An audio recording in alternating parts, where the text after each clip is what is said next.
بينك بلع بينك ستي بينك نقص من كماي كرقصكم يه ጭፍለቀኩም የ زبحال كفؤ تحساسبا كفؤ من قدي سلازم الرزق مبزحته سب عالمنا تحب مثل عدنا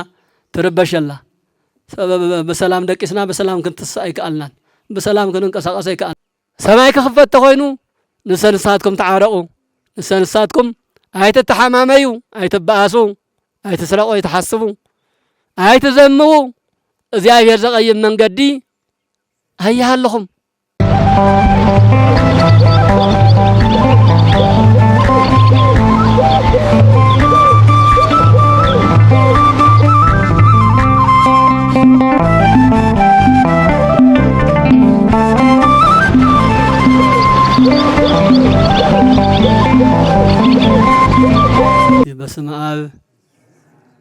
በስመ አብ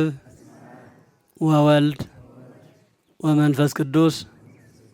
አሐዱ አምላክ በቅድስት ሥላሴ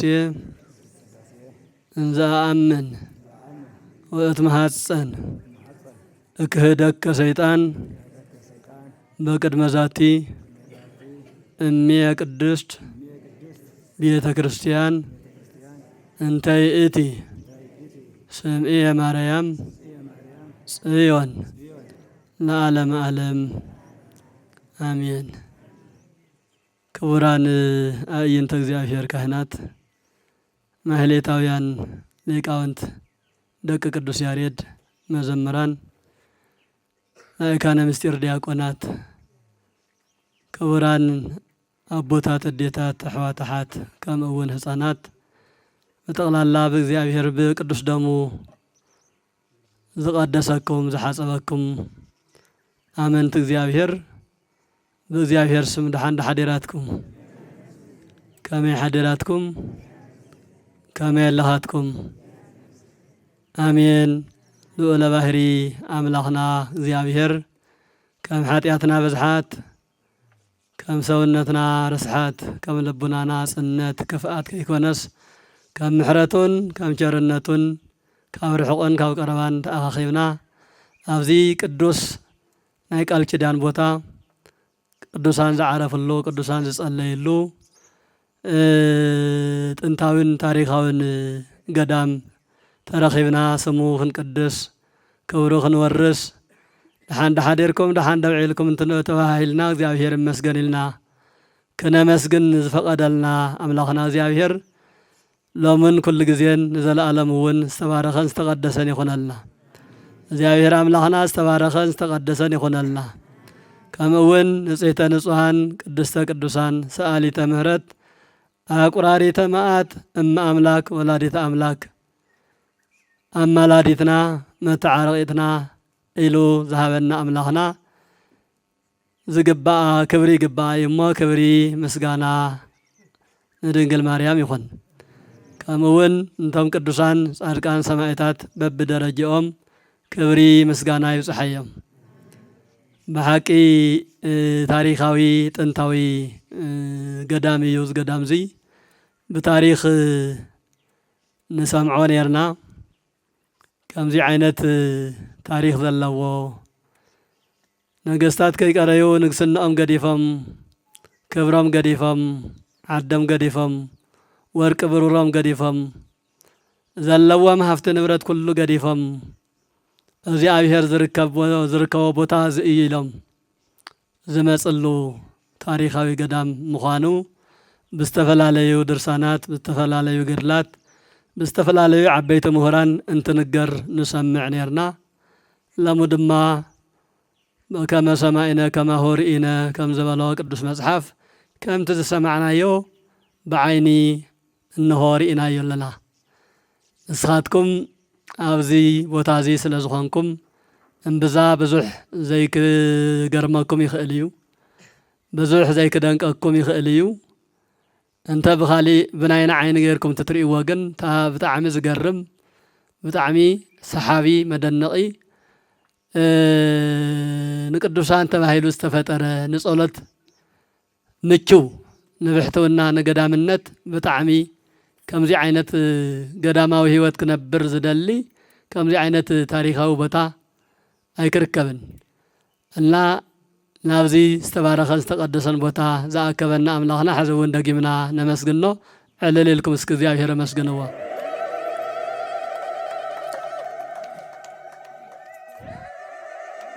يأكله شيء እግዚአብሔር يأمر يأكله نستيدامصو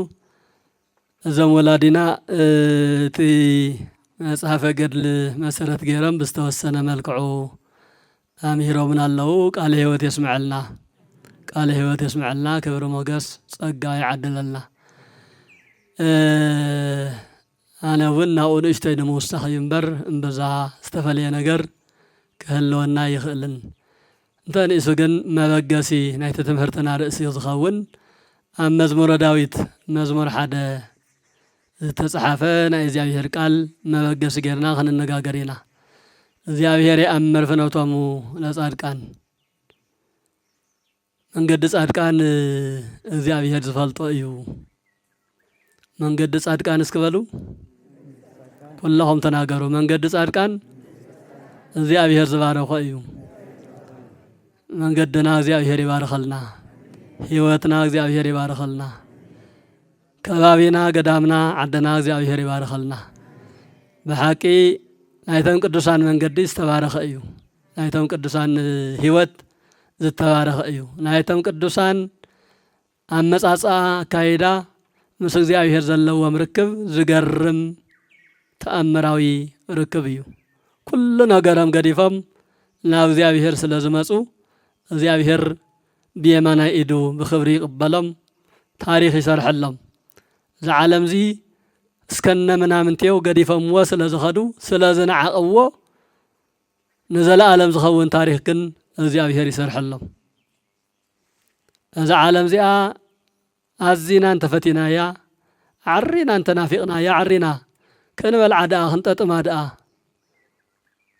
ብግዜና ክንበልዕ ደኣ ክንሰትእ ደኣ ኢልና ነዚ ዓለም እዚኣ ብደንቢ ዓሪና ነፍቅራ እንተኾይንና ካብቲ ንሕና ዝበልዕናያ ንላዕሊ ንሳ እያ ትበልዐና ምናልባት ንሕና ን40 ን50 ን60 ዓመት ን70 ዓመት ክንበልዓ ንኽእል ንሳ ግን እስካብ ምጽአት ዓለም እያ ትበልዐና እቶም ቅዱሳን ጻድቃን ንብሎም ናብ እግዚአብሔር ዝቐረቡ ኩሉ ነገር ገዲፎም ንእግዚአብሔር መንገዶም ንእግዚአብሔር ዝሃቡ ኩሉ ግዜ እትበልዐና ኩሉ ግዜ ንሕና ንግዚኡ በልዕናያ ንግዚኡ ረጊጽናያ ንግዚኡ ተመላሊስናላ ንሳ ግን ዕድመ ልክዓ እስካብ ምጽአት ዓለም ሓመድ ጌራትና ትነብር እንድሕር ኮይና ንሕና ክንቅድማ ይግብአና ዓለም ክተስምጠና ይግብአን ዓለም ናብ ባዕላ ክትስሕበና ይግብአን ዓለም ክሽውደና ይግብአን ኢሎም እናሃለዎም ስኢኖም ጥራሕቲ ይኮነስ እናሃለዎም ኩሉ ነገር ብየማን ብጸጋም ብቅድሚት ብድሕሪት መሊእዎም እናሃለወ ኩሉ ነገር ገዲፎም ናብ እግዚአብሔር ብምኻዶም መንገዲ ጻድቃን እግዚአብሔር ይፈልጦ እዩ እግዚአብሔር ዝፈልጦ ዝተባረኸ መንገዲ እዩ ዘለዎም ቶም ቅዱሳን ተባሂሉ ተጻሒፍሎም ማለት እዩ ክቡራን ወለደይ ደቂ እግዚአብሔር መንገዲ ጻድቃን እግዚአብሔር ዝባረኾ እግዚአብሔር ዝፈልጦ እንድሕር ኮይኑ ናይና መንገዲ ኸንታይ ይመስል ናይ እግዚአብሔር መንገዲ ድሕዝና ንጓዓዝ ዘለና ንኾን ንሰነሳትና ዶ ንናኸስ ንህሉስ ወይስ ንፈቕር ንህሉ ናይ እግዚአብሔር መንገዲ ፍቕሪ እዩ መንገዲ ጻድቃን ዝበሃል ፍቕሪ እዩ እግዚአብሔር ቅዱሳን ኣብ ዕድመ ዘመኖም ምስ ሓደ ሰብ ተባኢሶም ይበሃልን ኣብ ታሪክ ገድሎም ኣብ ድርሳኖም ኣብ ዘሎ ታሪክ ህይወቶም እናተገፍዑ እናተደፍኡ እናተጸልኡ እናጠመዮም እናጸመኦም ኳስ ዋላ ምስ ሓደ ሰብ ተባኢሶም ዝብል ታሪክ የብሎምን ቂም ሒዞም ዝብል ታሪክ የብሎምን የሓሚ ነይሮም ዝብል ታሪክ የብሎምን እንታይ ደኣ እግዚአብሔር ዝባርኾ እግዚአብሔር ዝፈልጦ መንገዲ ቅንዕና መንገዲ ፍቕሪ ጥራሕ ሒዞም ይጓዓዙ ነይሮም ቅዱስ ወንጌል ማቴዎስ ወንጌል ምዕራፍ 7 ክልተ መንገዲ ኣለዋ ኢሉ ጠቂስዎን ኣሎ እታ ሓንቲ ጸባብ መንገዲ ቀጣን መንገዲ ጸባብ በሪ እያ ቀጣን መንገዲ ጸባብ ደገኣፍ እታ ካልአይቲ ድማ سفحن نوحن من قدي الله يبل أتم قدوسان تقطعن من قدي تصباب بري مريصم يقعازو يبل أتم قدوسان تا سفح صرقيا يكونن زمرصو سفح من قدي يكونن زمرصو عبي غزا يكونن زمرصو عبي هنصا يكونن زمرصو تم قدوسان يهو ቅዱስ ጻድቁ ይትባረክ ላሊበላ ዝኣክል ቤተ መንግስቲ ገዲፍ እዩ ኣብዛ ገደል እዚኣ ኣብዛ ከውሒ እዚኣ ተጸጊዑ ዘሎ ንምንታይ እቲ ናይ ላሊበላ ቤተ መንግስት ሰፊሕ ኣዳራሽ እዩ ብኩሉ ዝብልዐሉ ዝስተየሉ ብሰላም ዝንበረሉ ምንም ዘይትስእነሉ ኩሉ ነገር ኣብ ኢድካ ዝኾነሉ ነዛ ዓለም ኣብዛ ዓለም እዚኣ ንምንባር ምቹው ዝኾነ ግን ንሱ ናብ ህይወት ይወስድን እታ ጸባብ በሪ እታ ቀጣን መንገዲ መጨረሻ ህይወት ያ ይብል እቲ ቅዱስ ወንጌል ክርስቶስ ወንጌሉን ተናገር እታ ቀጣን በሪ ኣይኮነን እታ ቀጣን መንገዲ እታ ጸባብ በሪ መጨረሻ ህይወት ያ ናብ ህይወት ናብ መንግስተ ሰማያት ያ ተወስድ እቲ ሰፊሕ መንገዲ እቲ ሰፊሕ ዓለም እቲ መብላዕ እቲ ምስታይ እቲ ምኽዳን እቲ ብዙሕ ነገር ደስ ኢሉካ በልዕኻ ሰይኻ ተነብረሉ ናይዚ ዓለም እዚ መነባብሮ ግን መጨረሻኡ ናብ ሞት ይብል ስለዚህ ተም ቅዱሳን እታ ቀጣን መንገዲ ይመርጹ እቲ ጸቢብ በሪ ይመርጹ ጸቢብ በሪ ጸቢብ ቀጢን መንገዲ ማለት እናሃለወካ ከም ዘይብልካ ምንባር ብዘለካ ምኽራዕ ብዘለካ መንከማይ እናበልካ ምንባር ተይኮነስ ዘለካ ኩሉ ናይካ ከም ዘይኮነ አሚንካ بصومن بصلاتن منباريو مچم قدم ها زبلع زستن هالو سويل كاملع كبيد بحقي زبلع زسته مچم تسينكا سيقد سينكا من تقبر يتقلن ان هالو كاغن بعينها بزح ነገር እናዞረ እሞ በቅድሚኻ እናሃለወ ይቅረየኒ እዚ ናብ ዕብዳኒ ዝወስድ እዚ ናብ ስኻሪ ዝወስድ እዚ ናብ ባእሲ ዝወስድ ናብ ጽጋብ ዝወስድ ኣነ ኣብዚ ዓለም እዚኣ ክጠመለኒ ኣብዚ ዓለም እዚኣ ክጸምእ ክደክም ይግበአኒ ንምንታይ ድሓር ምእንቲ ክጸግብ ድሓር ምእንቲ ህይወት ክረክብ ድሓር ናይ እግዚአብሔር መንገዲ ሰፊሕ ዓዲ ሰፊሕ ገዛ እግዚአብሔር መንግስተ ሰማያት ምእንቲ ክረክብ ሎሚ ብጸቢብ ብቀጢን ከጓዓዘለኒ ኢልካ ምንባር እዩ ቀጢን መንገዲ ማለት እተም ቅዱሳን ንሱ የመሪጾም ቅዱስ ዳዊት እውን ንሱ ኢሉ እስመ ያእምር እግዚአብሔር ፍኖቶም ለጻድቃን ወፍኖቶም ለኃጥኣን ትጠፍእ ናይ ቅዱሳን መንገዲ እግዚአብሔር ዘባረኻ እግዚአብሔር ዘፈልጣ መንገዲ ህይወት እያ ናይቶም ኃጥኣን መንገዲ ግን ንዘለዓለም ትጠፍእ ወፍኖቶም ለኃጥኣን ትጠፍእ አለንዶ አበረኻው ገለን ትትከዱ ፍላይ በረኻ ሕሞራ መዘጋወል ቃይ ተካባቢ ትፈልጡ ሰባት መንገዲ ሕስካ ትኸይድ እሞ ናብዚ የሽረፍ ኣቢሉ ዝኸይድ መንገዲ ትረክብ ፍላይ ናይ ሓደ ሃፍታም ከፍቲ ዝኸዳሉ ሓደ ግዜ እንትኸዳሉ ዓብይ ጎዳና ዓብይ መንገዲ እዩ ዝመስል ከይድካ እናኸድካ ንኡ ተኸትልካ እንትትከይድ ግን ኣሰሩ ይጠፍእ ህልም ድርግሙ ይጠፍእ ምክንያቱ ግዚያዊ አንዳዕዲዕን ዝረገጾ መንገዲ እዩ ናይ ሃጣን ናይ ዓመፀኛታት መንገዲ እውን ከምኡ እዩ ኣብዚ ዓለም እዚ እስካብ ዘለው ኣለና ይብሉ ብዙሓት በኣቶም ይሻቀሉ በኣቶም ይሳቀዩ ይጋፍዑ ይዳፍኡ ኣብየት መን ከምኡ ንእማ መን ክነኽኦ ይበሃሉ ድሕሪ ዝተወሰነ ግዜ ግን ስሞም እውን የለን ታሪኾም እውን የለን አንተው ዞም ወለደይ ይነግሩ ነይሮም ኣብዛ ገደል ዚኣስ አባ ዘመንፈስ ቅዱስ ዝባሃሉ አባ ተስፋህነ ዝባሃሉ ዓብይ ወላድ ነይሮም ሕዝንሶም ዓብይ ህንፃ ሃኒጾም ስለ ዝኸደ ይኮነን ተልዕልዎም ዘለኹ ዓብይ ገዛ ስለ ዝነበሮም ኣይኮነን ወይ ብዙሓት ናይ ስጋ ወላድ ስለ ዝነበርዎም ኣይኮነን ወይ ብዙሕ ሃፍቲ ስለ ዝነበሮም ኣይኮነን እታ ቀጣን መንገዲ መሪጾም እታ ምስ እግዚአብሔር ዝራኸቡላ ኣብዛ ገደል እዚኣ በመንባሮም ይኸው ታሪኾም ይዝከር ኣሎ ንሕና ምስ ሓለፍና እውን ደቅና ከዝክርዎም እዩ ምክንያቱ ናይ እግዚአብሔር መንገዲ መሪጾም ይጓዓዙ ስለ ዝነበሩ እዩ ጻድቁ ቅዱስ ይትባረክ እውን ብተመሳሳሊ ናይ አገው ቤተ መንግስት ናይ ላሊበላ ቤተ መንግስት ናይ ንናአኩቶ ለአብ እኒ ገብረ ማርያምን ካልኦቶምን ነገስታት 45 ነገስታት ዝነገስሉ ታሪኻዊ ቤተ መንግስት ብዙሕ ታሪኽ ዝተሰርሐሉ ብፍላይ ላሊበላ ከም ትፈልጥዎ 11 ዝኣክል ቤተ መቅደስ ቤተ ሊባኖስ ቤተ መጣ ቤተ ደናግል ቤተ አማኑኤል እናበለ ኣብ ሰማይ ናብ ሰማይ ተነጢቁ ኣብ ሰማይ ዝረአዮ ናይ ኢየሩሳሌም ሰማያዊ ዝበሃል ዝገርም ረቂቅ ህንፃ እግዚአብሔር እግዚፉ አርኢዎ ብታፕላንሳ ኣብ ምድርና ኣብ ዓለምና ኣብ ዓድና ኣብ ምድር አጎብ ታሪኽ ዝኾነ ስራሕ ሰሪሑ ቤተ መንግስት እውን ሰሪሑ ቤተ እግዚአብሔር ቤተ ክርስቲያን እውን ሰሪሑ እዚ ኩሉ ነገር ተመቻችዩ እናሃለወ እምባር ወዱ ይትባረክ ናይ አባይ መንግስት ወሪሰ ክነብር አይበለን እንታይ ዳ ኩሉ ነገር ገዲፍዎ መጽዩ ናበይ መጽዩ መንገድ እግዚአብሔር ሒዙ መጽዩ ዓለም ሓላፍ ምዃኑ አቀዲሙ ተረዲኡ ሃፍተ ንብረት ይኹን ካል ይኹን ንግዚኡ እምበር ቀጽሉ ከም ዘየገልግል ስለዝተረድአ መንገድ ታ እግዚአብሔር ዝፈልጣ መንገድ ታ እግዚአብሔር ዝበራኸ መንገድ ሒዙ ሃይማኖትን አጽኒዑ ኩሉ ነገር መኒኑ መናኔ መንግስት ይብልዎ ነይሮም ዞም ወላዲ ዓንቶ መንግስት እንደዛ አክል ድማ ንዒካ ይኽየድ እዩ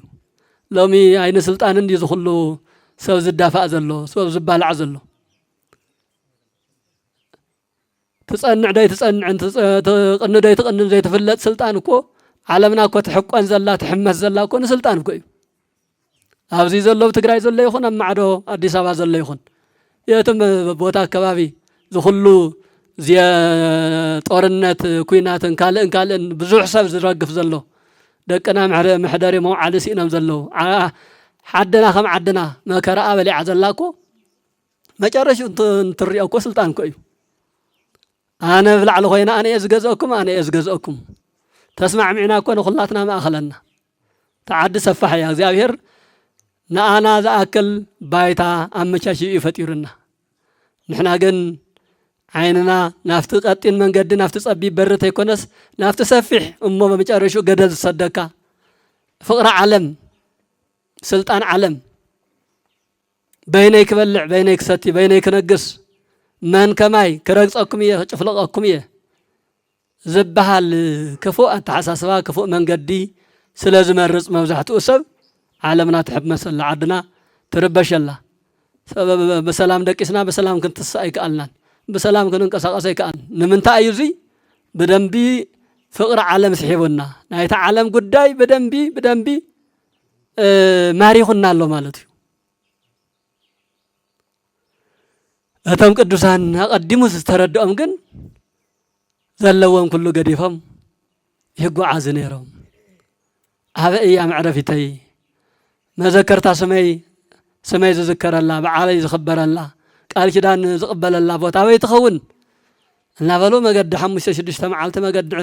10 መዓልቲ ማለት እዩ እንዲያም ካብ ላሊበላ እስካውዚ ብእግሪ ከም ሎሚ ብአውሮፕላን በመኪና ይኮነን ገዳማት ትግራይ በመህዋጽ መጀመሪያ ዝገርመኩም ቅዱስ ይትባረክ ቅድሚ አዲኡ ይመኒኑ ማን ነው ቅድሚ እወ ላሊበላን ቅድስት ክብር መስቀል ክብራን ንጉስን ንግስትን እዮም ይትባረክ ዝበሃል ወላድ ወሊዶም ናይ ወለዱ ክብሪ ናይ ወለዱ እንዲያውም ወለዱ ቅዱሳን እዮም እዚ ፍቅሪ ዓለም ዘስመጠሙን ኣይኮኑን ይኹን ዳ እምበር ብዝበለጸ ናይ ቅድስና መንገዲ ስለ ዝመረጸ ኩሉ ነገር ገዲፉ ወመጽዩ በድሕሪኡ እንዲያም አዲው ቅድስት መስቀል ክብራ ኣነማ ን23 ዝኣክል ብሓዳር ብስርዓት ነይራእያ ምስ በዓል ገዛ ወደይ ብድሕሪይ ተወሊዱ ዓለም ንዒቑ ገዲፉን እንትኸይድ ዝስልጣን ዚ ኣነ እንተኸገብረለይ ኣነ እውን ይቕረየኒ ኢላ ወዳ እንዘ ወልዲ የኩነኒ ኣውየ ከም ዝተባህለ ወዳ ኣብነት ኮይንዋ ናይ ከርሲ ውላዳ ዓለም ንዒቑ እግዚአብሔር ዝረኽበላ መንገዲ መሪጹ ናብዛ ዓዲ እዚኣ ናብዛ ዘለናያ ቦታ ምስ መጸ ودينا بكيدا كيدو إلى أن تطيق على من نخيدو نايبوينا نكسنا يدلن يلو حافت نبرة يدلن يلو مسو زيابير من رخاوي يزحشن يلو قد يفوق خيدو مسوالوا أنا ما انتهي لني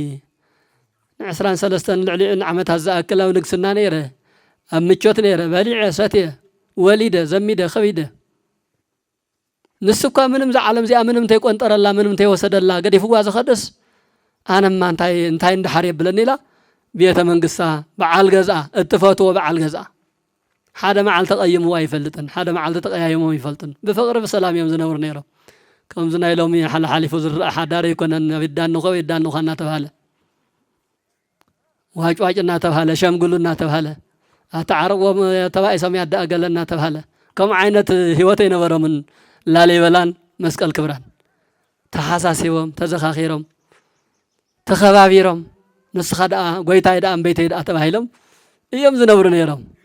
كم زيلم نانبرون ግን ናው ዝበለጸ መንገድ እግዚአብሔር ናው ዝበለጸ ዓዲ ናው ዝበለጸ ሰማያዊ ህይወት ስለዝደለዩ ወደይ ኳ ገዲፍ ወዝ ኸደ ቤተ መንግስት ናአንተ ገብረ ሌላ ሰብአያና ብርአን ገዲፋ እዛው ሳውና ናው ቅድስት ዓዲ መጽያን ሳውን ይኸው ኩላቶም تمأخل كريستنا تمأخل منجد قدوسان كاب عدنا من ورث الله أقسم سيانيو قدست كتام أقسم سيان كاب دجز مسو قدوسان يخونو كاب إثيوبيا يخونو كاب إيرترا تناي قدسنا مذكر تاسم زخنا بوتا أبي مخانو مستنجرا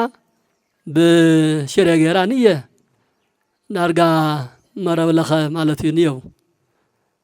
عبي قدام الله بتعمي تاريخه قدام ماذا باي تابر زبحال عبي تاريخه قدام الميدياتات تقريب بدن بعالم درجة زفلت قدامي إن زي كلن تأيو من قد زي أبهر سلست رد أمي أتقنع من قدي أتقنع حيمانات بدن بسلست رد أمي بفلاي نهاية عالم زي ما نبابرون اشتي مخانوس لترد أميو زبلز بعدمم بخبرم ببزح مالقعود سماياوي عالم كام زبلز سلز تردو يوم إذا تاريخ زي صريحا ولدي ناتاتم تاريخ كم زي انتنا العلم ناينا تاريخ انتا يمثل كما ينبر لنا سواء سويتن بفقر دينا ورد الله سواء سويتن يكبابر ورد الله ان بيت ايدت ولو صوت أن بيت وازي أجبري زي أسرع كم زي أجبر دتولس أتسويت خم زي أجبري عديتك قويتاي مسيم دو بزي أي خبرو بزي أي نبرو نقعد إحنا مسو إلكن جس كنا ورها بيلكن تتقبلاس كم تنفلت أيو دك ولدك من أسيك أبوتاتكم وديتاتكم تتخبروا أبا وأما وادة تولو تأززوا دو الشدة تبلو ما نأسيت راح يكونن ولد دخلنا نولادكم تخبروا دو سؤالكم بفقر ديهم تلأخوهم بفقر ديهم تريقوا مس زو ولاد زرقم زارقم زرقم ناولكم هم ترقموا أو كله قدر الله أو كله سنفنا الله أبا بروح انتخوينو أدى بروح تتخوينا بروح الله يجمس بزح قزيه تتعطى عدانا ولدنا نحنا صعنت وانا قبر اي من اسيلمي اي دقلمي يلا يزبحال دقلمي كاب ابوتات لمي يم مصيم ابراهام اسحاق نير اخو مندهم ابراهام بروخ نيرو نزيابير تأزاز نيرو نبعل تغزون كم تب مصحف قدس تقمطه نسا اغزئيه غويتاي تولو نيران سون بيتي يبلا نيرو تخبابيرم ينبر نيرو انقدا غاشا يقبل نيرم بينتاتو ما يفلع نيرم بينتاتو ما يساتو نيرم غاشا زيبل ما ادي قريبو ما يفلط نيرم امدما بفقري امدما بلغسنا امدما بتحتنا امدما بتعقستي حدا غزي اسكاو سلسته معالته ون غاشا ممصا غاشا مسان اسكاو سلسته معالته بصوم مزنور لغون نيرو كمزي عينت سب مسنبر ابراهام أبراهام كاب سارة استولد إسحاق نبو خما يأزز نيرو اسكاب مسوائت أبراهام ود خاصو اللي اسكي إلو زي أبيهرنا أبراهام تنقرو أبراهام ندحر يبلن كاودو እግዚአብሔር كم زبلز ስለዝፈለጠ ሓደ ወዲ እዩ ፍላይ ካብ ሳራ ሓደ ይተወሊዱ ወድኻ ሰውእለይ أبراهام سؤليت ولدك زتفكر يساقها اتتفتو ወድኻ እስኪ ሓሪድካ መስዋዕት ጌርካ ቅርበለይ ይልዎ እግዚአብሔር أبراهام ኣይጨነቆን ኣይፈርሐን ዋይ ትወደይ ወሊድ ዕብየ ናይ ጽባሕ ጠዋርየ ናይ ጽባሕ ኣለኝታይ መጸውዕ ስመይ ከመይ ገይረ ወደይ ክሓርድ ይበለን ንምንታይ ናይ እግዚአብሔር ቃል ዝበለጸ ምዃኑ ስለዝፈልጥ ወዱ ስለዘይፈቶ ይኮነን ካውላድ ይኹን ካወላዲ ግን ናይ እግዚአብሔር ቃል ይዓቢ ናይ እግዚአብሔር ትእዛዝ ይዓቢ እግዚአብሔር ናይ ባዕሉ መንገዲ ናይ ቅዱሳን መንገዲ ዝጸረጎ መንገዲ ስለዘሎ ስለዚ ወድኻ ሰውእለይ እንትብሎ እሺ ኢሉ ምናልባት ሳራ እንተ ነጊረያ ናይኖ ሁነታት ኣይትኽእልን ሓደ ይወዳ ሓደ ወሊዳ ንሱ ይተሓረድ እንትትበሃል ክትሓዝን እያ ሓዚና ግደፍ ኢላ ምስ እግዚአብሔር እውን ምናልባት ዝኣተኽዎ ቃል እውን ከይጠልም እዚ ውላድ ሒዘ ይኸይድ እግዚአብሔር ዝገበረ ይግበር ኢሉ ወዱ ሒዙ ንሰለስተ መዓልቲ ዝኣክል ተጓዒዙ መን أبراهام እንታይ ክገብር ወዱ ክሓርድ ወድኻ ዶ ይሕረድ ጨኪምኩም ዶ ወድኹም ትሓርዱ እግዚአብሔር ተዝብለኩም ኣረ ኣይኮነን ወድኹም እንዲያውም ታንፈልጣ ካብ ዝረኸብኩምዋ ኣስራት በኩራት ተውፅኡ እንትትበሃሉ እኮ ክንደይ እዚአን የረኺበ እዚአን የብለይን ክንደይ ነገር ይህሉ ኣስራት ማለትስ ካብ 11 ምናልባት 100 ቅርሺ ዘለዎ ሰብስ እታ 9 ማዕሉ ገይሩ እታ 10 ንቤተ እግዚአብሔር ሃብይ ዝብሃል 100 ኪሎ ገበታ ዶ መንፈቅዶ ንፍቅዶ ገለትብልዎ ንኽርስ ዒልና ለምስ ተናይ ወለድና መለክዒ እንተ ላም ዶ ያሒት ዶ ዘእተወሰው ካፍታ ያሒት ወይ ካፍታ እንተላም 10 ኢዳ 10% ንቤተ እግዚአብሔር ሃብ ተባሂሉስ ወመን አይህብን ሞይት ደኽርከብ ዝተፈለጠ ነገር እዩ በኽሮ ወድኻማ ግደፍዎ 10,000 ደሞዝ ዘለዎ ሰብሲ ተን 9,000 ምእንቲ ኽባራ ይባረኻልካ ንኣኻ ይኹና 1,000 ግን ንቤተ እግዚአብሔር ሃብ ተባሂሉ ሞት መጻኢ ዝመስሎ ተም ወለድና እና أبراهام ግን ገንዘቦም እንተ ይኮነስ ወላድኩም ወድኻ ሃባ ይተባሂሉ ሃባን ሃበ እውን ናብ ገዳም እቶ ብጾም ብጸሎት ይንበርተ ይኮነስ ይተሓረድ ሓሪድካ መስዋዕት ጌርካ ቅርበለይ ተባሂሉ أبراهام ንድሕሪት ይበለን ተኣዛዚ ነይሩ ናይ እግዚአብሔር ቃል ናይ እግዚአብሔር መንገዲ ኩሉ ግዜ ቅኑዕ ምዃኑ በደንብ ዝኣምንን ዝፈልጥን ስለዝነበረ ወድኻ ሰውእለይ እንትበሃል እሞዚ እንደው ይኹን እኮ አይበለን ኣበይ ኣነ ኸሪአካ የኺድ ተጓዓዝ ተባሂሉ 3 መዓልቲ ተጓዒዙ ወዱ ንምሕራድስ እንደገና ናይ 3 መዓልቲ ጉዕዞ ርኢኹም ዶ ወለደይ ናይቶም ቅዱሳን ወለድና መንገዶም ክንደይና እዩ ትብዓቶም ሃይማኖቶም ቅንዕነኦም ንእግዚአብሔር ዘለዎም ተኣዛዝነት ድሕሪ 3 መዓልቲ ሞርያ ዝበሃል ኣብ ኢየሩሳሌም ኣብ ምድሪ እስራኤል ዝርከብ ሞርያ ዝበሃል ተራራ እምባ ከምዚ እምባዚ ምስ በጽሑ ኣብቲ እግሪ ምስ በጽሑ ኣብ ዝላዕላይ እምባ ናይ መስቀል ምልክት ዘለዎ ግን ብርሃን ዝበርህ መስቀል ይረአዮ ንመን أبراهام እዛ ቦታ እዚኣ እያ እምበኣር ኢሉ ነዞም ምስ ይስሐቅ ዕንፀይትን ገለን ዝተሸከሙ መገልገልቲ ነይሮምዎ ኣነ ወወልድየ ሰጊደነ ንገብእ ኣንቱም ጽንሑ እዚየ ንስኻትኩም ኣብዚኣ ጽንሑ ኣነ ንወደይን ናብዚ እምባዚ ደይብና ኣብኡ ምስ እግዚአብሔር ተራኺብና ሰጊድና ክንምለስ ኢና ኢልዎም ወደይ ክሓረድ እየ ይበሎምን ምናልባት ወድኻ ዶ ይሕረድ እዩ ንምንታይ ገለ መለኸ ይብልዎ ታ ምስጢሩ ምስ እግዚአብሔር ጥራሕ እዩ ገይርዋ ንሳቶም እውን እሺ ኢሎም ኣተሪፎም ይስሐቅ ነቲ መስዋዕቲ ነቲ ናይ ባዕሉ መብሰሊ ዝኸውን ዕንፀይቲ ተሸኪሙ أبراهام ካራ ሒዙ መሕረዲ عقبت مدياب جميرهم يسحق كحرد مخانو يفلطن أبو يلو أبيت آيتي هالله مسوائت أتي نسوء مسوائت خنسوء إننا نخد لنا هو تزحرد بقع ما بيلو يلو واللي بقوا السلة اللي هو يأمر أذي أبيهر ودي نايت مسوائت نقر نايت تزحرد من كم زحرد أذي أبيهر يفلطوا نحنا تامن قدنا نقصل يلو تملكتنا نسخة إخا خيتلون كي يبلون كي يدنقز كي يفرح أما جرشا زي أهير ناي كم سرح زي أهير ناي معلو سرح الله قل يساق كم متنا بلو أبوي حزبنا فرق عقب توسع أبوي أبيد آيتي هالله بقول زي أهير نايت زي أهير زقرب بقي عبيلو نتمسوا آيت زخون دا أبيلو يبلو ناي مسوات نجر ناي توقع نجر زي أهير يدفلطه نحنا تأكيدوا نسلست معلت وهلنا لنا تامن قدنا رح نقصل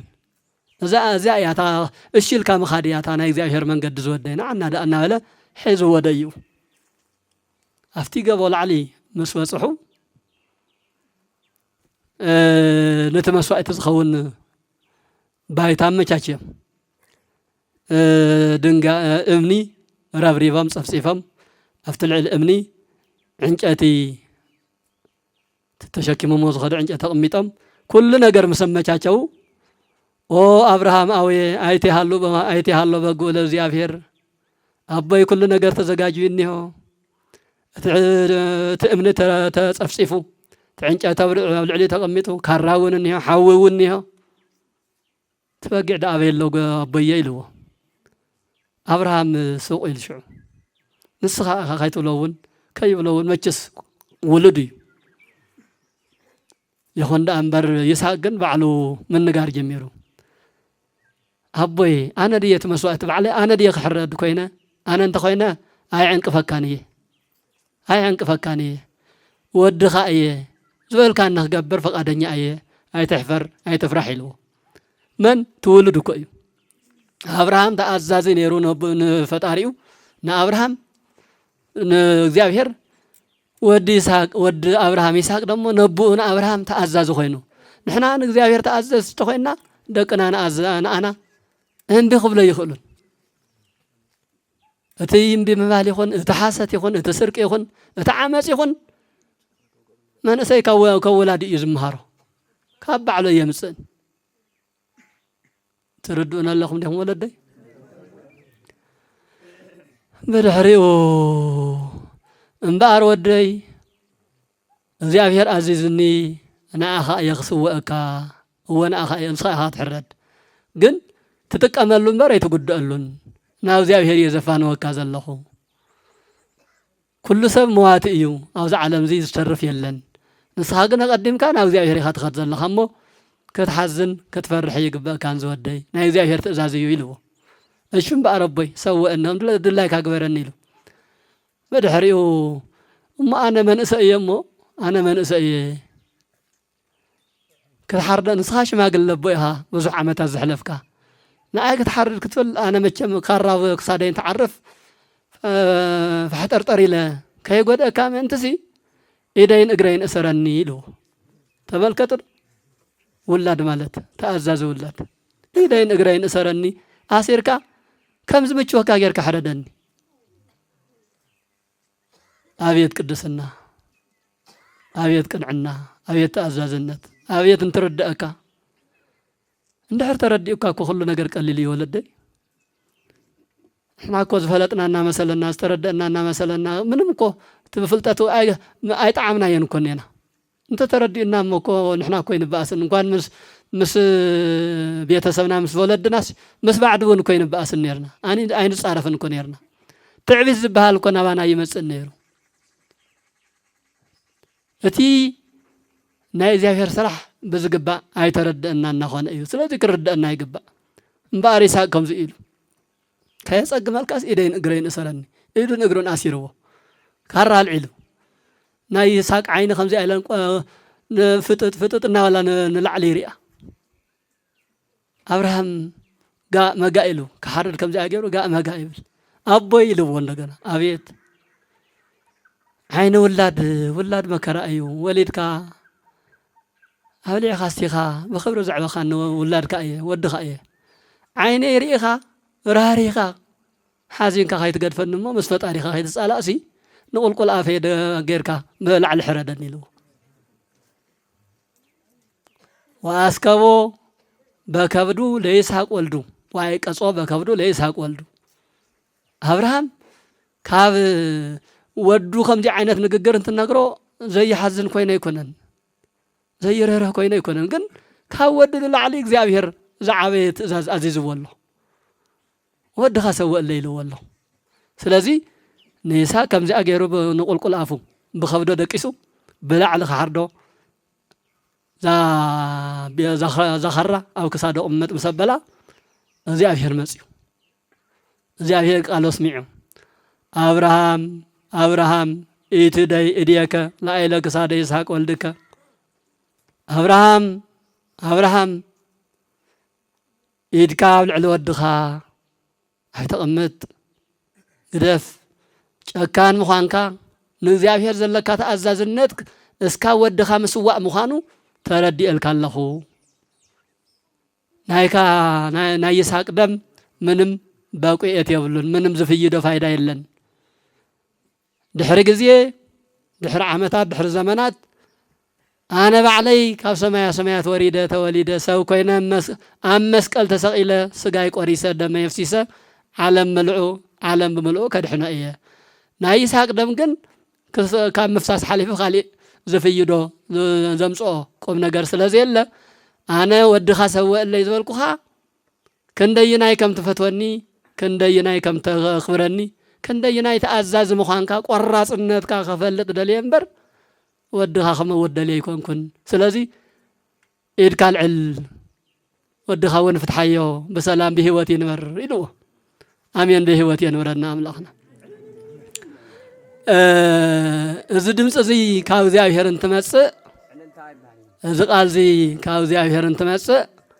من يزارب زلو إلو أبراهام كمزي أقولا حنتولن العلس حدث عدا بقيع أسابيك زبهال حرق ريسا قال نبلو بتقرنيانا حرق بحرق تأثر عدا بقيع كاو سمايات وريدلو ككندي يساق مالتيو يساق كسوا كحرز نبره عدا بقيع ناسيلو عدا بقيع سويو مسوزي أبهر وقيعو من قدو زي أبهر نايك زي أبهر من قد مخانا فليتو ود حزو بسلام نعدو تمليسو እግዚአብሔር መስግንዎ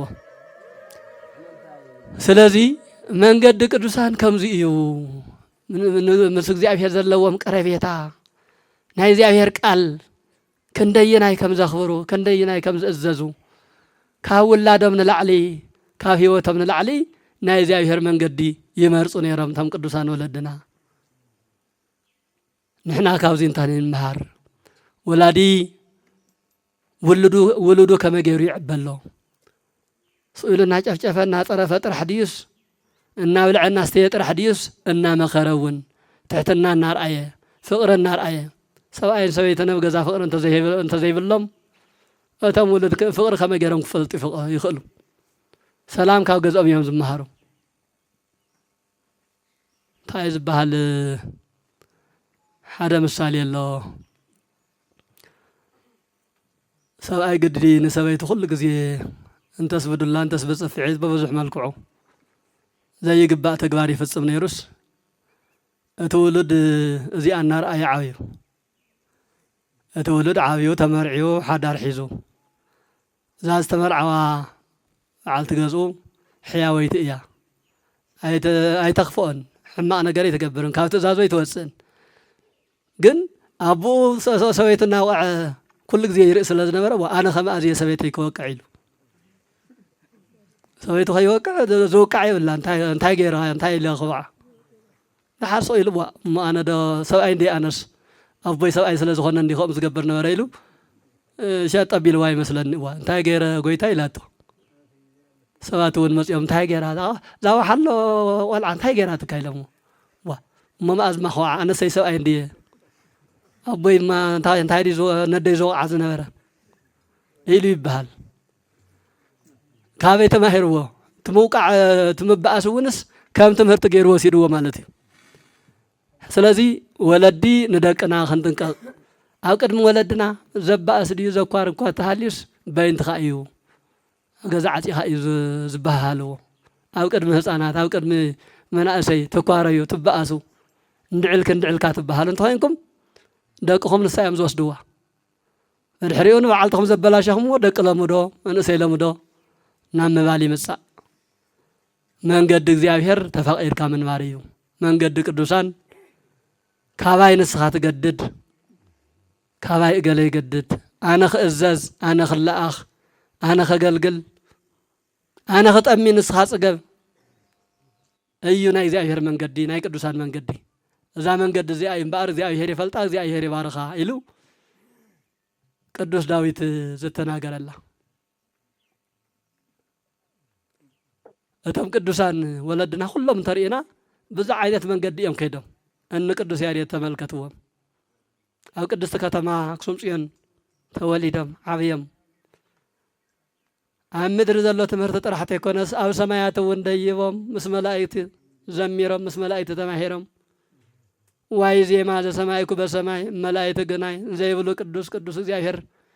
ዋይ ኣብ ሰማይ ዘሰማዕዎ ዜማ ኢሎም ክስካብ ዝግረሙ ታሪኻዊ ማህሌት ቅዱስ ያሬድ ዝበሃለሚ ካብ ሰማያት ዘምጽኡ ቅዱስ ያሬድ እዚ ኩሉ ናይ ሰማይ ጸጋ ዝተዓደለ ብሉይ እስካብ ሐዲስ ዝተምሃረ ታሪኽ ዘለዎ እቦ ኣብቲ ዘመን ንሱ ኣብን ዘመን ሃፀይ ገብረ መስቀል እዚ ዓዲ ምድረ ትግራይ ምድረ ኣጋዚ ካብቶም ኣለዉ ዝበሃሉ ናይ ዓለም ስልጣኔታት زحشة سلطانة زحشة هفت نبرت زحشة كبر زنبرة كتما يا كاملامي أيقونن أزي خلو كتما أزي خلو كبر أزي خلو بما قستي الله ببيتك أن التخبير زنبرنا قدوس يارد أبزي تمشاشي من وارد اللنيلو تكذا شجرو دور هاويز بحال نكيون سمين بيدا هكذا كيد مالتي بغيرون من لا إثيوبيا زيرو መጨረሻ ግን ኣብ ደብረሃዊ ዝተባሃለ ተሰዊሩ ሕዚ ቅዱስ ያሬድ ኣክሱም ከተማ ለቂቁ እንትኸይድ ኣብ ኣክሱም ዝጸገመ ነገር ነይሩ ኣይኮነን ኣብ ኣክሱም ዝሰኣኖ ነገር የለን ኩሉ ነገር ተመቻቸወ ነይሩ ኣብዛ ዓለም ተመቻቸው ካብ ዝነበርካ ልክዕ እንተ በሊዕኻ እንተ ሰቲኻ እንተ ተኸዲንካ ስልጣን ተሃሊብካ ኣለኹ ትብል ተኾንካ ምብላዕ ምስታይካ ሓጢኣት ኣይኮነን ምኽዳን ሓጢኣት ኣይኮነን ስልጣን መሓዝ እውን ሓጢኣት ኣይኮነን ተሓጢያት ዝኸውን በኣግባቡ ዘይተጥቀመሉ እንትኾንካ እዩ ሰብ መብዛሕትኡ በሊዑ ሰትዩ እንድሕር ዕሪ ጸጊቡ ናብ ሓጢያት እዩ ናብ ዝሙት ናብ ትዕቢት ናብ ምውቃዕ ናብ ምበኣስ ናብ ምስካር ስለ ዘምርሕ እምበር ምብላዕ ምስታይ ባዕሉ ሓጢያት ኣይኮነን ክዳን ምኽዳን መሪፅካ ምኽዳን ሓጢያት ኣይኮነን ዋላ ስልጣን መሓዝ እውን ሓጢያት ኣይኮነን ስልጣን መሓዝ ሓጢያት ኣይኮነን ስልጣን ሒዝካ ግን ሰብ ተዳፍአሉ ትኾንካ ትገፍዐሉ ትኾንካ ተዳሉ ትኾንካ ግቦ ትቕበል ትኾንካ ግቦ ምቕባል ጥራሕ ኣይኮነን ግቦ ትህብ ትኾንካ እዞም ነገራት እዚኣቶም ተሃድልዮም መንገዲ ቅዱሳን ኣይኮኑን እዚኣቶም መንገዲ ሃጣን እዮም ወዲያው ዝጠፍኡ ክፉኣት ነገራት እዮምና እዚ ኩሉ ተመቻችዩልና ሃለወ ቅዱስ ያሬድ ገዲፍዎ ዝኸደ ዝበለፀ ዓዲ ዝበለፀ ክብሪ ከም ዘሎ ብዝግባእ ስለ ዝተረድእ እዩ ደቀይ ይረዳእና ዝገበረት ገይራ ከምቱ ኣብ መእተዊ እየ ዝነገርኩኹም እዛ ዓለም እዚኣ እዛ መሬት እዚኣ እዛ ባይታ እዚኣ ዝተወሰነ መዓልቲ ብልዕሊኣ ኮይንና ሕማቕን ጽቡቕን ክንገብረላ ንኽእል ክንዕንድረላ ንኽእል ኢና መን ከማይ ክንብለላ ንኽእል ኢና ተመሊሳ ግን ንሳ እያ ትፀቕጠና ሓመድና እያ ተውፅአና ስለዚ ክንቅድማ እምበር ክትቅድመና ኣይግባእን ኣብ መጽሓፈ መነኮሳት ዝተጻሕፈ ሓደ ታሪኻዊ ፍጻመ ኣሎ ኣብ ዱር ኣብ በረኻ ዝነብሩ ሸፋቱ ናብ ዓዲ ሰብ ናብ ዘለዎ ዓዲ እንትመፁ ሽፍታዊ ዲ ዝነብር ሽፍታዊ ዝነብር ለምኮ ገዛ እውን ይስአንኖ ኣብ መንደሩ ገለሙን ተተጸጊዑ ምሽን ትብል ከምኡ ዝብል ሽፍታ ይስአንን بتسرع شفتها قلنا برخاء يزنبر أبدور يزنبر أنا أبدور يزنبر شفاتو أو كتما انتأتو انتهي قورو كذرفو كقتلو كحدقو كقمعو أو كتما زنبر حدا عوي سبد ما نابدور انتخيد من قد ترخيو أبو إلى موتم شفاتو أبيت نابيد أتخدو نابرخا انتهي قورو عالم كي تقدمت إنك قدمها عالم كي قدمت إنك قدمها دليل انتهي مالتي يلمو هذا عالم زي بلي عستي تمشاتي واللي تدلادي لي بزنبركو قطري نزيابير نارخوكو ويكونكن زيابير بزقباء يرخوكون بزقباء يقلقلكون تعالم نايزا عالم قلقالي يخوينا زنبر زلهو سلازي كم زي ايلان تنير دمو قديمان سا موزب بحال تمسيو كتقبرني بتحتي اختودقني كتقدمني سلازي انت قدمتني اذا عالم زي اقدي فانا أبرخا خوينا مس እግዚአብሔርይ ከነጋገር ከመስግን ከገልግል ከጻወም ከጸልይ ከሰግድ የደልየ ዓለም ከይቀደመትን ማለት እዚ ማለት እዩ ይልዎ ቧ ዝገርም እኮ እዩ ኢሎም ዘም ሸፋቱ ንሕና ዓለም ንምርካብ ናብ ዓለም ንኸይድ ናብ ከተማ ንኸይድ ንስኻ ደሞ ዓለም ገዲፍካ ናብ በረኻ ትኸይድ ከመዩ ፈላላይና ክሳው ክንደየና እዩ ኢሎም ይኸው እንግዲህ ንሳእያ صاتكم من الوقت زي سرحكم اللو زي دخمكم اللو كتحدقوا كتوروا تقتلوا ناو عالم تخدل لكم عالم مساوات غيراتكم الله بهيوتكم نهال لكم بهيوت نهال لكم تتصاوت لكم الله انا دما بهيوت نهال لكم كتصاوت الله قديما يا خيد لكم لب تليكم ناي مصلي له بتخكل يلم بدن بي እግዚአብሔር ውን سنة لبونا سلا زغلاص الله احنا بزح عمتات زريفنا احديقنا قتلنا بلعنا بزح زي يقبرن غيرنا ግን ምንም ለውጥ የለም حزون كنزرفينا نخدلنا حزون سو كنحزننا نخدلنا እዛ ዓብይ ሰብዚ ግን ሀብት ንብረቱ ገዲፉ ዓለም ተመቻችሉ ተደላድሉና ሃለው ሁሉ ነገር ዓለም ከቀድም አደልዩ አመገድ ንሕና ናብ ዓለም ንሱና በረኻ ተራኺብና ሉ ዘለና ነገር ዝገርም ነገር ይሞ ከነመሃር ይግባና ኢሎም ተመሊሶም ሳተውን ምስቱ ዓብይ ሰብ ናብ በረኸም ኣትዮም በረኻ ምስኡ ተማሂሮም መንኩሶም ናይ በረኻ ባሕታውያን ኮይኖም ምንማር ጀሚሮም ይብል ኣብቲ መጽሓፈ መነኮሳት ፍልክስዩስ ማለት እዩ እና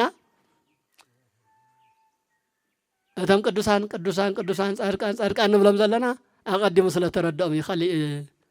لوتي خلي تاريخ زلوا يكونن زمن بابرو زيا زهي وزيا حلافي طفائي مخانا بدنب سلا تردم أقدم مسوم قديفهم وخيدم قديفهم واسل زخدو دما اسكابلمي تاريخهم يذكر مصحفهم يصحف ينبب نبعلتهم كوينمس نأناون بقال كدانهم بصلوتهم بأعمال دوم يحجزونان ትምህርት ይሆኑናን ለው ማለት እዩ ስለዚ መንገድ እግዚአብሔር ከመይ ምዃኑ በደንብ ክንፈልጦ ኣለና ተም ቅዱሳን ንብሎም መንገድ ቅዱሳን ስለ ዝኸዱ እዮም መንገድ ሐቅ ስለ ዝኸዱ እዮም መንገድ ፍቅሪ ስለ ዝተጓዓዙ እዮም መንገድ ህይወት ስለ ዝሓዙ እዮም ከማናሰብ እዮም ከም ዛንተ ወዝባል ዝነበረ ኤልያስ ዘከማነሰብ ዘከመን ያህምም ኤልያስ ከማናሰብ ይነሩ ኣብ መልእክተ ያዕቆብ ምዕራፍ 5 ማለት እዩ ኤልያስ ከማናሰብ ይነሩ ንሕና ከም ንሐምም ይሐምም ንሕና ከም ዝጠምየና ይጠምዮ ንሕና ከም ዝጽግመና ይጽግሞ ነይሩ ነገር ግን ኤልያስ ጸሎት ጸልዩ ናመን ናብ እግዚአብሔር እና ኤልያስ ጸሎት ደሞ ሰማይ ለጉሙ ሰማይ እስካብ ዝለጉሙ ዓቅሙ ነይሩዎም ቶም ቅዱሳን መንገዲ እታ እግዚአብሔር ዝባረኻ መንገዲ ሒዞም ይኸዱ ስለ ዝነበሩ ማለት እዩ ኣብ ዘመን ኤልያስ ኣክዓብን ኤልዛቤልን ዝተባሃሉ ንጉስን ንግስትን ሰብኣይን ሰበይትን ነዛ ምድሪ እስራኤል ኣጨኒቆም ይገዝእዋ ነይሮም የሳቀይዎም ነይሮም ካብ ህዝቢ ምስቃይ ሓሊፉ እውን ዝተፈላለየ ዓመፅ يجبر نيرو في ختمة كافت عمز حليفون استفلالي أملكو طاوت እግዚአብሔር አምላክ ዘይኮነ አምላክ እናበሉ በዓልተም ንሰርሕ ወይ ሰግዱ ነይሮም ገሊኦም ገንዘቦም የምልኹ ገጣኖም የምልኹ ገሊኦም ከባቢኦም የምልኹ ምስ እግዚአብሔር ምንማር ገዲፎም ምስ ሰይጣን ይነብሩ ነይሮም ኤልያስ ከምህሮም ጀሚሩ ከገስጾም ጀሚሩ ግደፉ እግዚአብሔር ኃያል አምላክ እዩ እግዚአብሔር ተበቃሊ አምላክ እዩ የዋህ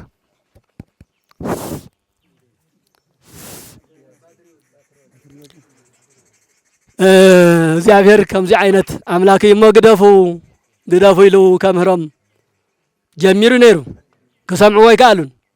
መማለጽ ዝወሰዶ እንታይ ነይሩ ሕያው እግዚአብሔር አምላክ እስራኤል ዘቆምኩ ቅድሜው ከመ ይረድ ዝናም በእላ መዋዕል ዘእንበለ በቃለ አፍየ ሕያው እግዚአብሔር ምስክረ እዩ እነሆታ ሰማይ አነ ዝናም መውረድ እስካብ ዝብለካ ዝናም ከይተወርድ ተዓጾ ኢሉ ሰማያው ጊዙ ሰማ መስማዕ ሰማ ሰምዕ ይካለን ዝሰምዐ ሰብ ምሳአነ ንሰማይ ከስምዕ ጀሚሩ ኤልያስ መጀመሪያ ንሰባት ከምህር ጀሚሩ ነይሩ እዩ ንሰባት ከመከር ጀሚሩ ነይሩ እዩ ግደፉ እናበለ ነይሩ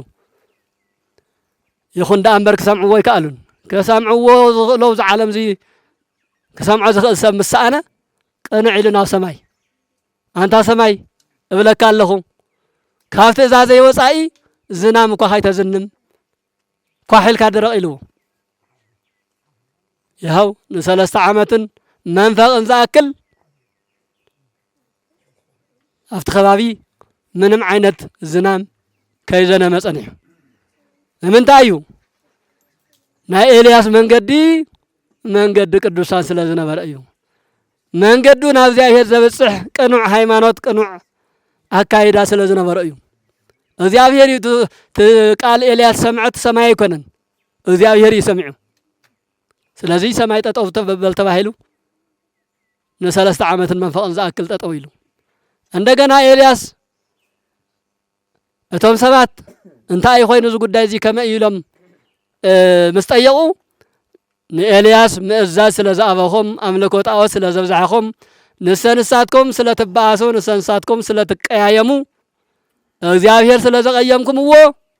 ኢሉውን ኤልያስ መኺርኩም ኣምሂርኩም ኣይንሰምዕን ስለ ዝበልኩም እግዚአብሔር ተቀይሙ ሰማይ ዓጽየሎ ሰማይ እዚ ንኽዕጾ ድማ ምኽንያቱ ናይ ኤልያስ ቃል እዩ ኤልያስ ናብ እግዚአብሔር ጸልዩ እግዚአብሔር ናይ ኤልያስ ቃል ሰሚዑ ሰማይ ዓጽይዎ ስለዚህ ሰማይ ክኽፈት ተኾይኑ ንሰንሳትኩም ተዓረቁ ንሰንሳትኩም ኣይትተሓማመዩ ኣይትበኣሱ ኣይትስረቁ ኣይትሓስቡ ኣይትዘምዉ እግዚአብሔር ዘቀይም መንገዲ ኣይሃለኹም በዚኣ መልክዕ እንተተዓሪቅኩም ሰማይ ክኽፈት እዩ ምድሪ እውን ክትልምልም እያ ክትልስልስ እያ ዝተዘርአላ ከተውቅል እያ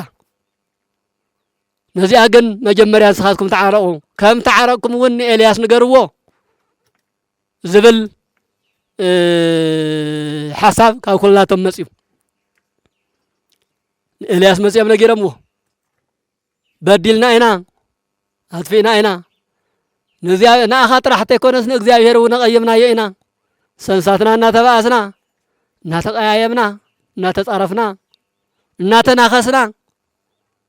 በይነይ ክበለ በይነይ ክሰት እናበልና ኣምልኮ ጣዖት እናፈጸምና ዝሙት እናፈጸምና ዘየድሊ ናይ ሰይጣን መንገዲ ሒዝና ንጓዓዝ ነርና ኢና እዚ ግን ኣይመቸወናን ከፊኡና ኣሎ ሰማይ ተለጊሞ ኣሎ ምድሪ እውን ጠጠው ኣይተብቁልን ዘላ ብረሃብ ህዝብና ይሃልቕ ኣሎ እንስሳና ሃሊቐን ኩሉ ነገርና ተመሰቃቂሉ ኣሎ ስለዚ ንስኻና እግዚአብሔር ለምነልና ኣተዓረቀና ዝሓለፈ ኣኽለኩም ይበለና እግዚአብሔር ኢሉ ኢሎም ንኤልያስ ምስ ለመንዎ ኤልያስ ንእግዚአብሔር ለመነ እቲ ተዓጽዩ ዝነበረ ሰማይ ተኸፈተ እታ ደሪቃ ዝነበረት ምድሪ እውን ለስለሰት ለምለመት በብዓመቱ ይዝራእ ነይሩ ዋላ ይብቆል ይዝራእ ነይሩ በብዓመቱ ዝተዘርአ እቲ ሰማይ ምስ ተኸፈተ ዝናብ ምስ ዘነበ በብዓመቱ ዝተዘርአ ዘርኢ እቲ ናይ መጀመርያ بحدا معلتي بقولو ناب شويت بصيحو زبلع خوينو مالتي اتخال اي عمت او كل عمت تزرع فرع قد كوينو نشتي برك فلي ابيلو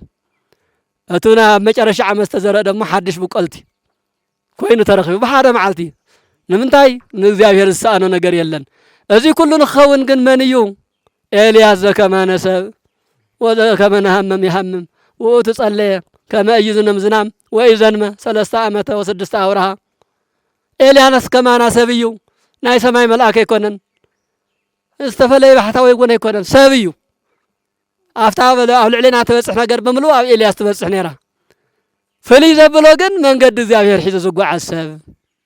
من قد زياهير حيز زقوا عساب بفقر زناب برساب بصلاة زناب برساب مسك زياهير زناب برساب بنسها هو زناب برساب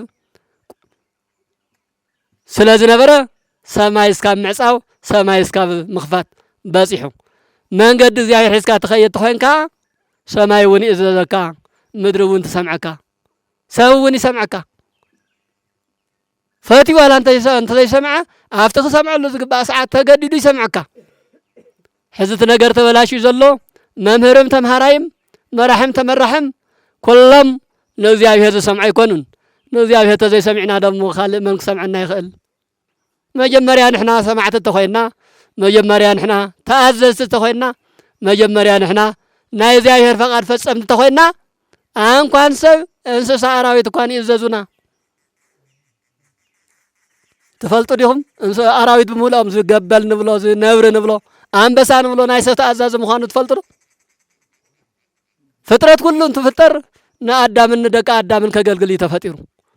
በላዒ ዝብሃል ነብር ዝብሃል ገለ ዝብሃል ከገልግል ክእዘዝ እምበር ክበልዕ ተፈጠረ ነይሩ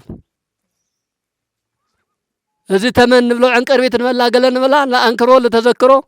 ለምርምር ለትምህርቲ ናገልግሎት በሐፈሻ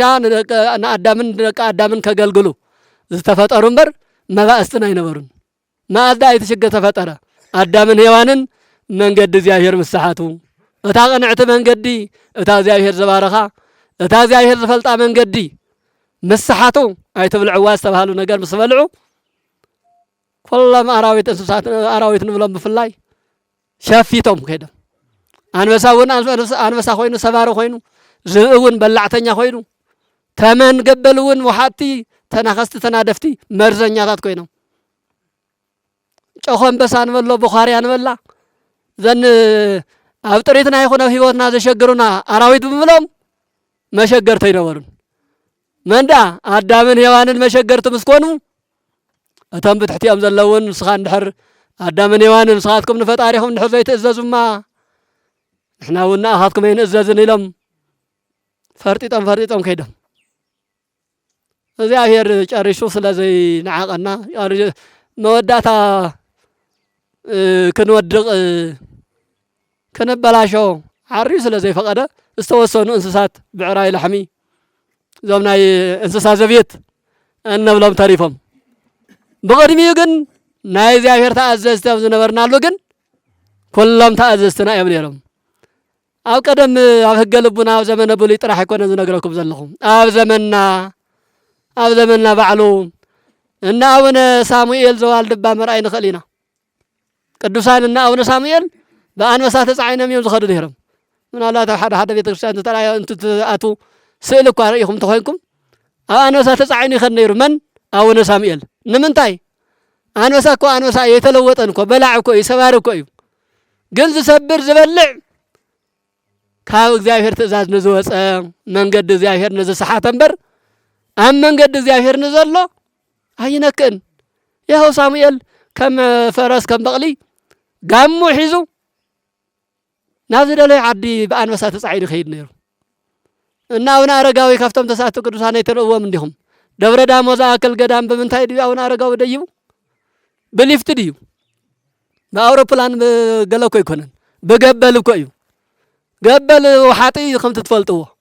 ناونا رقاو جنكو حطاي كألن كواتاس بچرو غيرو تطمطيمو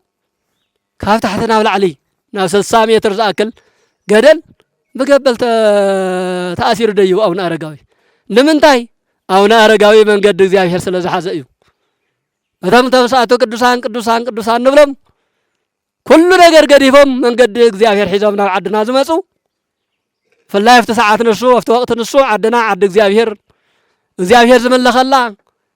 ኃጢአት ዘይብላ ስርቅ ዘይብላ ዝሙት ዘይብላ በአምልኮተ እግዚአብሔር ትነብር ፍልይቲ ኣብ ዓለም በክርስትና ዓለም በመንፈሳዊ ህይወታት ዝተፈለጠት ስለዝነበረት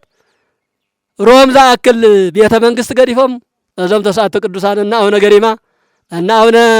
አረጋዊ እና አቡነ አፍጼ እና አቡነ አሌፍ እና አቡነ ጉባ እና አቡነ ጽህማ እና አቡነ ይማአታ መንገዲ እግዚአብሔር ተቆንዕ መንገዲ ታቀጣን መንገዲ ዝበልናኩም ዓንተዎ ታቀጣን መንገዲ ሒዞም እዮም መጽዮም እዚ ስለ ዝኾነ ድማ ማንም የፍርሖም ነይሩ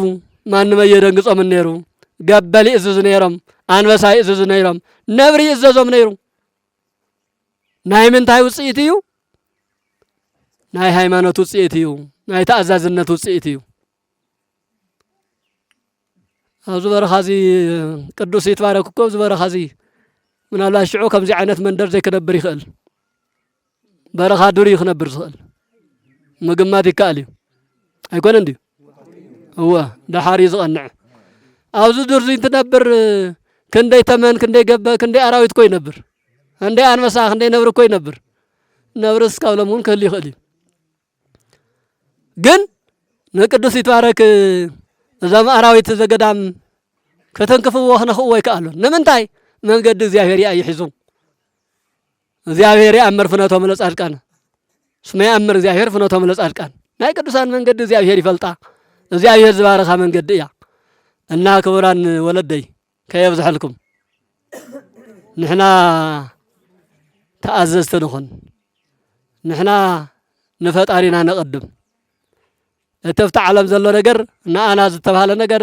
ካባና የምልጥን ካባና ንኣይ ዝተኣዘዘት እንጀራ ማንም ኣይበልዓን ከምኡ ይበሃል ብሂል እውን ንኣኻ ዝተኣዘዘ እንጀራ ክስይብ ወይ ክሽብት ተኾይኑ እምበር ማንም ክበልዖ ይኽእልን ይበሃል ስለዚ ቅድሚያ ንእግዚአብሔር ንሃብ መንገድና ነቕንዓዮ ዝተባእስና እንተሊና ንተዓረቕ ዝተጓራፈትኩም እንተሊኹም ሽማግሌ ሻብ ዝመጽእ እውን ኣይትጸበዩ በዓልቶም ግደፍዎ ሓደ ጊዜ ሽማግሌ ገለ ክትልመን ገለ ክትብል መከራ ንባዕልኻ ክምችወካ ንምንታይ ሽማግሌ ተድክም ንባዕልኻ ክምችወኪ ስለዚ በይዛኻትኩም ኣይትባእሱ ተባኢስኩም ትረኽብዎ ነገር የለን ዓለምና ብወታደር ብፖሊስ ብብዙሕ ነገር ተኸቢባ ዘላ ፖሊስ ወታደር ዶ ዘድልያ እኮ ዓለም ኣይነበረትን ንሕና እናኸፋእና ኮይና ንሕና እናተባእስና ኮይና ብሕግን ክንምራሕ እናተገበአና ፖሊስ ተዘይሃልዩ ገለ ተዘይሃልዩ በቃ ሕጊ ጥሒስካ ድላይካ ምግባር ሕጊ እኮ ህሊናና እኮ እዩ ኣእምሮና እኮ እዩ ሕጊ ክኸውን ዝግብኦ ዳኛና እግዚአብሔር ዳኛና ኣእምሮና ይኸውን ዝግብኦ ስለዚ በይዛኻትኩም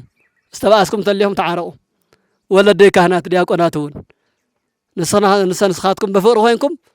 ንህዝብኩም ብፍቕሪ ምርሑ ካባኻትኩም ቃልኩም ድምፅኹም ተይኮነ ዝምእመን ዝደሊ ተግባርኩም እዩ በተግባር ምህርዎ በተግባር ሰበኽዎ መንገዲ እግዚአብሔር እምበር እዚ እዩ ዝመስል መንገዲ እግዚአብሔር ሒዞም ዝተጓዓዙ ተጠቒሞም ኣለዉ ይኸው ንሓደ ሽሕን እስኪ ኣብ 11 ክፍለ ዘመን ከባቢ እዩ ክኸውን ዝኽእል ናይ ቅዱስ ይትባረክ ይኸው ንሓደ 1000 ዓመታት ዝኣክል እስካብ ሎሚ 1000 ዓመት ዝኣክል ዘይተረስዐ ስም ሕያው ስምከ ሕያው ዘእይመውት ሕያው ስም ኮይኑ ዝቕፅል ዘሎ ናይ ሓቂ ውፅኢት እዩ ናይ ቅንዕና ውፅኢት እዩ ናይ ፍቕሪ ውፅኢት እዩ ናይ ጾም ውፅኢት እዩ መንገዲ ሰላም ናይ መምራፅ ውፅኢት እዩ ዓለም ናይ ምንዓቕ ውፅኢት እዩ አለበለዚያ ካብዚ ወፃኢ እንተኮይንካ ግን ያው ኣብ ዕለተ ቀብርኻ እዩ ስምካ ዝርሳዕ ሰሙን ወርሒ እኳ ይፀንሕን ስለዚ መንገዲ እግዚአብሔር ንሓዝ ዘይቆረበ ቆሪቡ ሰጊዱ ብስርዓት ዘይነብር ሰብ እንተልዩ ይኣኽሎ ገና እየ እናበልኩም ኣይተሸግሩ ታ መንገዲ ህይወት ብቕንዕናን ብፍቕርን ኮይንካ በዓል ሓዳር حدار أصنعو كاب حدار وصاي زلو دما من البات ناب حدار زصبت تخوينو بتأقبو زلايو نفصمت يكون استعاقبو بسرعات صانيحو ناب حدارو بمبصح كمو بينو نبر دل نتليون استفقد ايو تزي فقد زمت بفصاميو تزي فقد مباسيو تزي فقد مقياميو تزي فقد سسعيو تزي فقد تعبيتيو سلازي كابزن ነገር አዚያተን ነፃ ኮይንኩም قريبكم سجدكم نእግዚአብሔር ተጸበይዎ ከም አንተ ኮይና ሰማይ ክኽፈት እዩ ምድሩን ዝተዘርአ الله ተብቁልያ ብዙሕ ዝናምን ካልእ እንለምነሉ ሁናታት እንብዛም አይኮነን ዝናም እግዚአብሔር ንመን ይልዎ አፍታ ዝፈቀዳ መዓልቲ እግዚአብሔር ስርሑ ክሰርሕ እዩ እግዚአብሔር ስርሑ ክሰርሕ ንሕና ታናይና ስራሕ ንስራሕ استبدل استغفع ቤተሰብ ተልዩ ይከሓስ ዘፍስስ ገዛ ዘይተኸደነ ገዛ እንተልዩ ይከደን ሓደ ጊዜ እኮ አቦይን ነይን ነንበይንም ጸሎቶም ዝባሃል ምሳሌ ትፈልጡ ዶ ሓደ ሓፂር ቆልዓ ግድ ሓደ ሓፂር ሰብ ተረኺቡስ አታታ ጉድዩ እንታይ ጉድዩ እመት ዘይተኣከል ኢለሞ ታንጋ አንዱ ዘይ ሓፂር ካብ ሰለወስ ናይ አቦይን ናይ ጸሎት ተፈላልዩ ናይ ጸሎት ካለ ኮይኑ ናይ አቦይ ጸሎት ካለ ኮይኑ ኢሉ እንታይ ኮይኑ ይኸውን አቦ ሰሌን ትፈልጡ ዶ ዝመግነዝ ዝኸውን ሰሌን ሰሪሑ ሰብ ተመይቱ ንሳ ሸይጡ እዩ ዝነብር አዲ ድማ ቆናኒት እያ ቆናኒት ማለት ጥበብ እዩ ጸርፍኻ ይመስለኩም ቆኒና ካፍተን ዝቆነነተን ረኺባ እያ ትነብር ከምዚ አናበሉ እዮም ሓዳሮም ዝመርሑ ናይዚኦም ክልቲኦም ጸሎታይ ክኸውን ይኽእል ሓደ ክኸውን ይኽእል ሓደ ክኸውን ይኽእልን አቦ እንታይ እዩ ዝጽልይ መን ይመውት እዩ መን ይመውት ምክንያቱ ሞት ዘይሃልዩ ሰሌን ዝገጸካ የለን ሕዚ ሞት እዩ ዝጽበ ወኻልእ ባህላ ሰበይ ገለ ደኾነ ይሞቱን ወይዘሮ ገለ አሪገኒዋ ገለ ሓይመሎ እንተ ሞይቱ ዛ ሰሌን 10 ቅርሺ 10 ቅርሺ ክገዝአኒ ይኽእል እዩ እዛ ዓይነቱ ተስፋ እዩ ዘለዎ ተቦ እታ ወላዲት ደሞ አዴታትና ጸጉረን ዝቁነና ሞት ተሃልዩ ምቁናን የለን ሞት ተሃልዩ ምልጻይ እዩ ዘሎ ጸጉርኻ ምንጻይ እዩ ዘሎ ጸጉር ምንጻይን ምልጻይን ተኮይኑ ደሞ እንታይ ቆኒና እንታይ ካብ እንታይ እንጀራ ከተምጽእ ስለዚህ ዛዶ እንታይ ጸሎታ አዝመራ ክኸውን መርዓ ክህሉ ክርስትና ክህሉ ዳስ ገለገለ ድግስ ክህሉ ሰብ ኩሉ ክምችዎ ክመልክዕ እሞ በብጽባሕቱ ኩሉ ግዜ ኣብ መዓልቲ 3 4 አዴታት ክትቁንን እያ ትደሊ አቦ ደሞ ከምቲ ዝበልኩም ካብዞም ክልተ ወለዲ ተወሊዱ እንተሓደገስ እመት ዘይኣክል እንታይ ኮይንካ ይብልዎ ኣለዉ ንሱ እውን ተረዲእዎ ግድስ ናይ አቦይን ናይ ዝነይን ጸሎት ነንወይኑ ኮይኑ እቲኦም መከራ ይጽልዩ እቲኦም ኣዝመራ ይጽልያ ኣይኮነን ድዩ ሕዚ ኣብዚ ዓለም ዘሎ መከራ ንሱ እዩ ሕዚ ጸሎትና ነንወይኑ ኮይኑ እዩ ፍላይ ምዝናም ዝተተሓዘ ኣብ ደገ ዝሓድር ማሕበረሰብ ኣለና ኣብ ኬንዳ ዝሓድር ማሕበረሰብ ኣለና መጽለለ ዘይብሉ መጸግዕ ዘይብሉ ድኻ መሊኡ ናብ ዓድና የትም ከባቢ ዋላ ዓዱ ኮይኑ እውን ውላድ ዘይብላ ሰብኣያ ዝሞታ ገዛ ዝኸድነላ ሰኣነት እናፍሰሰ ነጠብጣብ እናነጠበ መደቀስ ሰኣነት እደትህሉ መደቀስ ሰኣነ ቦ ይህሉ እዚ ከምዚ መደቀስን መጽለልን ሰኣነ ዝናም ክመጽእ አይጽበን ዝናም ያኹ ማዕረፍ የብሉን መጽለል የብሉን አይ ለምስ ናጻ ከም ሓደረት ይዝብል እቲ ዝተመቻቸወ ገዛ ዘለዎ ዝተመቻቸወ መደቀስ ማዕረፍ ዘለዎ ዝናም ይደሊ ኩሉ ነገር ይደሊ ምክንያቱ አይነኾን ያ ኣብ አልጉኡ ኣብ ወንበሩ ይዝቅመጥ ስለዚህ ዝተፈላለየ ጸሎት ይኸውን ተሓደ ዝናም ይጽናሕ ይብል ተሓደ ይምጻእ ይብል እዚ ንዓለምና ይጎድኣ ንመሬትና ይጎድኦ ንኣና እውን ይጎድአና ስለዚህ ነዚ መድኃኒቱ እንታይ እዩ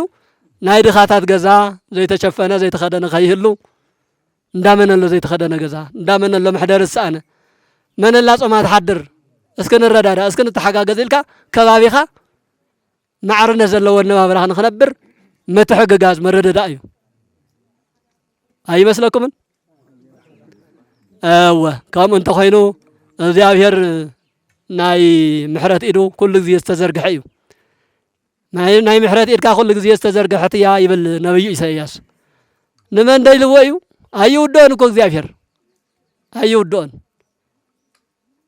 ምስር እውን ርሁቀ መዓት ወብዝሃ ምሕረቱ ዝበዝሐ መዓቱ ዝረሓቐ እዩ እግዚአብሔር ኣምላኽ ማለት ከማና ቂመኛ ኣይኮነን ከማና ከም ግብርና ዝኽተል ኣምላክ ኣይኮነንና በሰላምን ምንባር ንሞክር መንገዲ እግዚአብሔር ንፍለጥ በመንገዲ እግዚአብሔር ንጓዓዝ በመንገዲ እግዚአብሔር እንተተጓዓዝና እግዚአብሔር ኩሉ ነገር ከመቻችዎ እሞ እግዚአብሔር ምሕረቱ ቸርነቱ ይላኸልና ሰላም ንዓድና ሰላም ንህዝብና ሰላም ንሃገርና ይኹነልና ዝናመ ምሕረቱ ጠለ በረከቱ እክለ ረድኤቱ ያዘልና ጸሎትና ይቀበለልና